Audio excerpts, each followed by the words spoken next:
Hello friends, मैं हूं सुरेश कुमार शर्मा और एक बार फिर से बहुत बहुत स्वागत करता हूं आपका अपने इस चैनल पर। यदि आप गरीब हैं तो ये बैंक अब आपके लिए नहीं रहा, क्योंकि बैंक में मिनिमम बैलेंस मेंटेन करने के नियम बदल गए हैं और नए नियम के मुताबिक अब आपको अपने सेविंग अकाउंट में 50,000 रुपए मिनिमम बैलेंस मेंटेन करके रखना होगा, नहीं तो आप पर पेनल्टी लगेगी। आप सोच कर देखिए कि आप किसी बैंक में सेविंग अकाउंट ओपन कराने जाते हैं और बैंक की ओर से आपसे कहा जाता है कि आपको अपने बचत खाते में 50,000 रुपए जमा करके रखने होंगे, नहीं तो आप पर पेनल्टी लगा दी जाएगी। अब आप ही नीचे कमेंट में लिखकर बताइए कि आपका पहला रिएक्शन क्या होगा।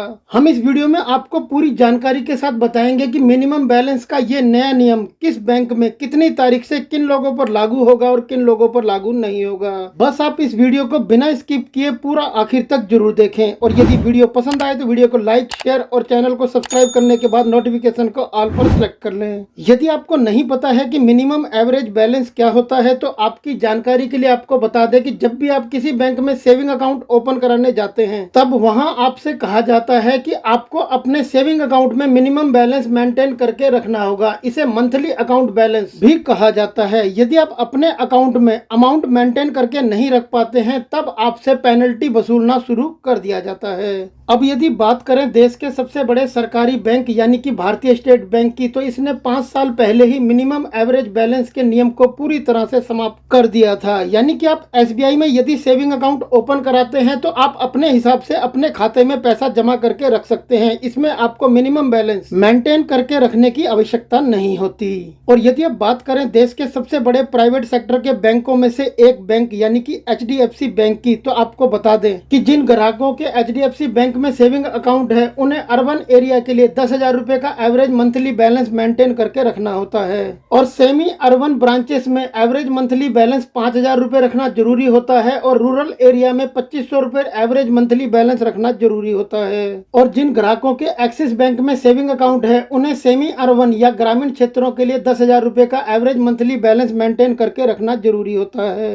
यदि ग्राहक एवरेज मंथली बैलेंस मेंटेन नहीं कर पाते हैं तो उन पर बैंक की ओर से पेनल्टी यानी कि जुर्माना लगाया जाता है। ज्यादातर सरकारी सेक्टर के बैंकों में मिनिमम बैलेंस मेंटेन करने की आवश्यकता नहीं होती, परंतु एक देश का सबसे बड़ा प्राइवेट सेक्टर का बैंक है जिसने सेविंग अकाउंट के मिनिमम बैलेंस के नियम में बदलाव करते हुए इसे 5 गुना तक बढ़ा दिया है। यानी कि यदि अब आप अपना इस बैंक में सेविंग अकाउंट ओपन कराते हैं तो आपको अपने खाते में अब 50,000 रुपए का मिनिमम बैलेंस मेंटेन करके रखना होगा, नहीं तो आप पर बैंक की ओर से पेनल्टी यानी कि जुर्माना लगाया जाएगा। हम बात कर रहे हैं देश के सबसे बड़े प्राइवेट सेक्टर के बैंक यानी कि आईसीआईसीआई बैंक की, जिसने मिनिमम बैलेंस की लिमिट को 10,000 रुपए से बढ़ाकर 50,000 रुपए कर दिया है। अब यदि आप शहरी हैं और आईसीआईसीआई बैंक में अपना सेविंग अकाउंट ओपन कराते हैं तो अब आपको कम से कम अपने खाते में 50,000 रुपए जमा करके रखने होंगे। और यदि आप ग्रामीण इलाकों में रहते हैं तो आपको घबराने की आवश्यकता नहीं है, क्योंकि आपके लिए आईसीआईसीआई बैंक के वही पुराने नियम अभी भी लागू रहेंगे। यदि आपने 1 अगस्त 2025 से पहले आईसीआईसीआई बैंक में अपना सेविंग अकाउंट ओपन कराया था तब भी आपको घबराने की आवश्यकता नहीं है, क्योंकि आईसीआईसीआई बैंक का ये नया नियम 1 अगस्त 2025 के बाद आईसीआईसीआई बैंक में सेविंग अकाउंट ओपन कराने वाले ग्राहकों के लिए है। आईसीआईसीआई बैंक के इस नए फैसले को लेकर आपकी क्या राय है, आप हमें नीचे कमेंट में लिखकर जरूर बताएं।